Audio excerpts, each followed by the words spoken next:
శ్రీ గురుభ్యో నమః. శ్రీమాత్రే నమః. మా భక్తి టీవీని ప్రోత్సహిస్తున్నటువంటి మా ప్రేక్షకులందరికీ ధన్యవాదాలు తెలియజేస్తూ ఒక విన్నపమును చేస్తూ ఉన్నాము. దయచేసి మా వీడియోస్ చూస్తున్న వాళ్ళందరూ, వింటున్న వాళ్ళందరూ సబ్స్క్రైబ్ చేసుకోవాల్సిందిగా సూచన చేస్తూ ఉన్నాము. ఇది మీరు ఇచ్చేటటువంటి ఈ ప్రోత్సాహము మేము మరిన్ని వీడియోలు చేయడానికి మాకు స్ఫూర్తిదాయకం అవుతుంది అని కూడా తెలియజేస్తూ ఉన్నాను. ఈ వారం రాశిఫలాలు 9 ఫిబ్రవరి 2025 నుంచి 15 ఫిబ్రవరి 2025 వరకు గల కాలానికి ద్వాదశ రాశుల వారికి ఫలితాలు ఎలా ఉన్నాయి, గ్రహస్థితులు ఏ విధంగా ఉన్నాయి, వారాంతంలో ఏ విధంగా మారుతున్నాయి ఇత్యాది విషయాలన్నీ మనం ఇప్పుడు చెప్పుకుందాము. ముందుగా గ్రహస్థితులు.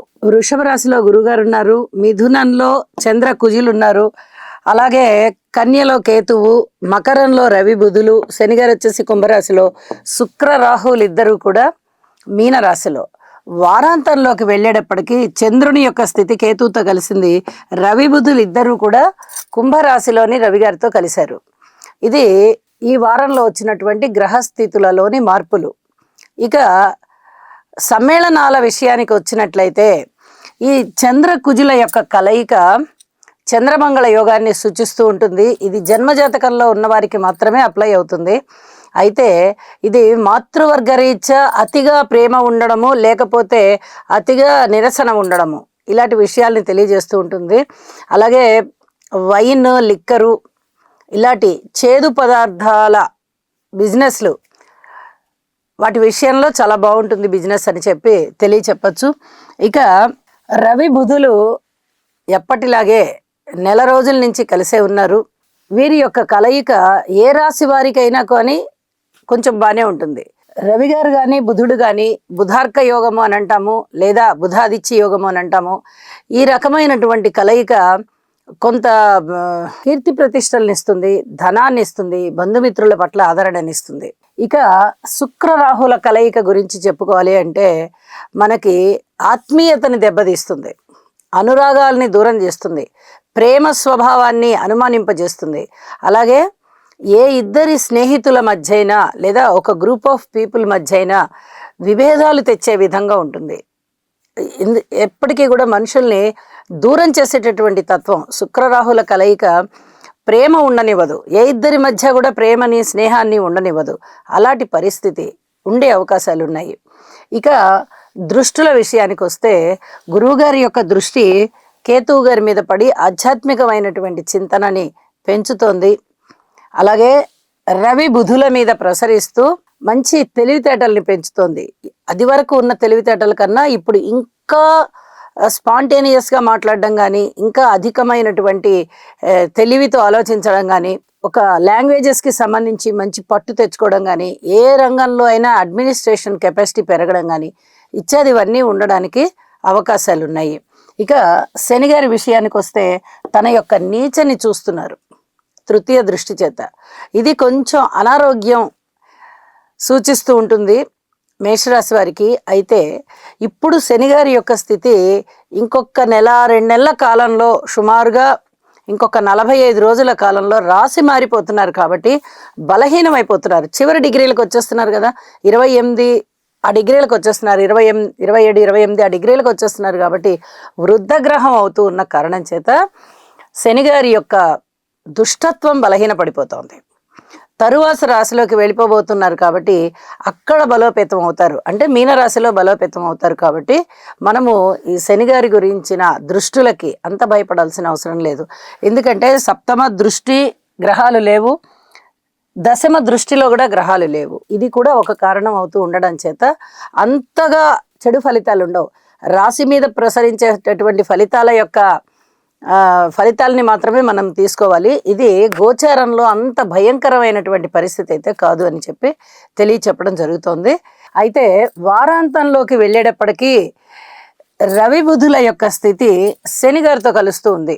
మరి దీని యొక్క ఫలితం ఎలా ఉంటుంది అంటే ఎండలు తీవ్రతరం అవుతాయి. అలాగే చర్మానికి సంబంధించినటువంటి వ్యాధులు ఏవైనా రావడానికి అవకాశం ఉంది, ఎలర్జీస్ లాంటివి. రక్తానికి సంబంధించి, చర్మానికి సంబంధించి కొన్ని ఇబ్బందులు. ఎవరికైనా జన్మజాతకంలో కూడా ఈ స్థితి ఉన్నట్టయితే, ఇక్కడ గోచారంలో కూడా ఈ గ్రహస్థితుల యుతి కలుస్తూ ఉన్న కారణం చేత ఇది కొంచెం మళ్ళీ పొడసూపుతుంది. అలాగే మెడికల్ విద్యార్థులకి చాలా చాలా బాగుంటుంది. మెడికల్ వృత్తిలో ఉన్న వారికి కూడా చాలా బాగుంటుంది అని చెప్పి తెలియచెప్పడం జరుగుతుంది. అంటే ఆ బాగుండడం ఏదైనా రీసెర్చ్ దిశగా, లేకపోతే కొత్త మందుల్ని ప్రజలలోకి పంపించే విధంగా, ఇలాంటి విధంగా అన్నమాట. ఒక మందుని ప్రజలకు అలవాటు చేయడం, ఇలాంటివన్నీ కూడా చాలా బాగుంటాయి. మెడికల్ పరంగా ఒక అభ్యున్నతి కలుగుతూ ఉంటుంది. ఇక రాసుల్లోకి వెళ్దాము. మకర రాశి. మకర రాశి వారికి ఇంకా చక్కటి అద్భుతమైన కాలం అయితే కొనసాగుతూ ఉన్నది. వీరు అదృష్టవంతులు అని చెప్పి తెలియచెప్పడం జరుగుతోంది. గురువుగారు పంచమ స్థానంలో ఉంటూ రాశిని చూస్తున్నారు నవమ దృష్టి చేత.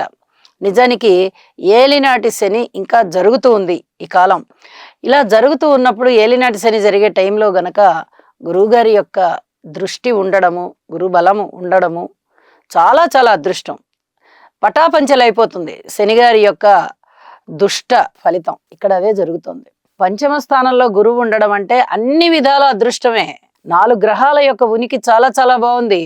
మీకు తృతీయ స్థానంలో రాహు బాగున్నారు, పంచమ స్థానంలో గురువు బాగున్నారు, ఇక షష్ఠ స్థానంలో చంద్రకుజులు బాగున్నారు. 4 గ్రహాల అనుకూలత ఉన్నది అంటే మీకు అద్భుతమైనటువంటి కాలం అని చెప్పాలి. ఇక్కడ పంచమము బాగుంది, షష్టమము బాగుంది. మీరు చేసేటటువంటి సాధన అంతా పంచమంలో తెలుస్తూ ఉండగా మీరు పొందే ఫలితాలన్నీ షష్టంలో తెలుస్తూ ఉంటాయి. సంతానం వల్ల కొంచెం లబ్ధి కలిగించే అంశాలు. పూర్వం మనము సంతానం చాలా చాలా బాగుంటుంది అని చెప్పుకుంటూ వచ్చాం. ఎక్కడైనా కానీ కాస్త అసంతృప్తులు ఉన్నట్టయితే అవన్నీ తగ్గిపోయి పూర్తిగా సంతృప్తి కలిగించేటటువంటి అంశం. మీరు ఇక్కడ ఓర్పు కలిగి ఉండండి అని చెప్పుకున్నాం కదా, ఆ ఓర్పుకి సంబంధించి మరింతగా లాభం కలిగించేటటువంటి అంశాలు అన్నమాట. అందులో ముఖ్యంగా సంతానం పట్ల సంతృప్తి, సంతాన అభివృద్ధి, అలాగే సంతానంలో కూడా విజయం.